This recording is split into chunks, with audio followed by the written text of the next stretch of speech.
vous allez bien. Chez moi, ça va par la grâce de Dieu. Le Seigneur ne cesse de me faire grâce comme d'habitude. Alléluia. Ce matin, c'est vrai, il y a longtemps que vous m'avez vu comme ça en direct. Mais je viens ce matin souhaiter une très bonne fête à toutes les femmes. Voilà. Et quand je parle de fête à toutes les femmes, je parle des femmes battantes. Je parle des femmes qui se lèvent le matin, qui vont quelque part, qui vont se débrouiller. Alléluia. Je ne parle pas, bien-aimé, oui, je vais choquer quelqu'un, je ne parle pas de la femme qui s'occupe de ce qui se passe dans la cour de sa voisine. Non. Je ne parle pas de la femme qui se lève le matin, qui est dans le béret. Non.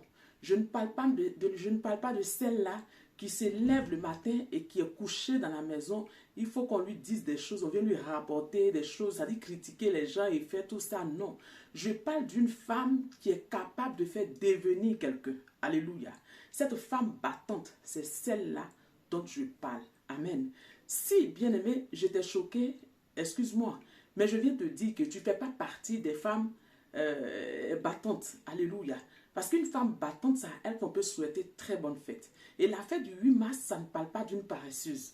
Quand vous lisez un peu l'historique, quand vous lisez un peu, c'est pas une légende, l'histoire des femmes, alléluia, ces femmes-là étaient allées faire quelque chose d'extraordinaire. Elles n'étaient pas assises dans la maison, elles n'étaient pas en train de critiquer, elles n'étaient pas en train de faire quoi que ce soit. Elles n'étaient pas en train de regarder ce que la voisine a mangé chez elle aujourd'hui. Elles n'étaient pas en train de chercher les bérets, non.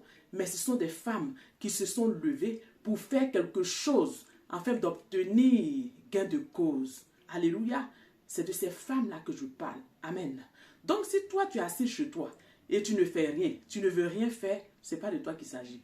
Je veux souhaiter très bonne fête à toutes les femmes qui sont dans le ministère, celles qui se battent, celles qui ont des enfants spirituels, celles qui font tout pour que l'évangile avance, celles qui font tout pour que aujourd'hui les jeunes puissent se débrouiller, celles qui font tout pour devenir des entrepreneurs, pour pouvoir permettre à certaines personnes de travailler, celles qui font tout pour pouvoir devenir députés et autres, alléluia, même celles qui vendent son orange devant sa porte, celles qui vendent sa banane devant sa porte, celles qui vendent, alléluia, son gombo frais ou alors ses aubergines au marché qui a une place. Amen.